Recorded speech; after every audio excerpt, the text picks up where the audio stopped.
ব্যক্তি রাসূল সাল্লাল্লাহু আলাইহি ওয়াসাল্লামকে প্রশ্ন করলেন, ইয়া রাসূলুল্লাহ, হে হাবিবাল্লাহ, প্রচন্ড রোদের সময়, ইয়া রাসূলুল্লাহ, হে হাবিবাল্লাহ, আমার মাকে কাঁধে করে নিয়ে আমি কাবার চারদিকে ঘুরেছি, তাওয়াফ করেছি।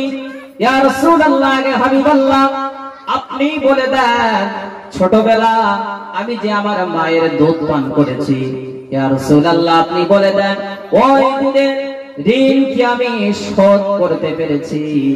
আল্লাহর নবী বললেন, ও সাহাবা, কেমন প্রশ্ন করলে আমাকে?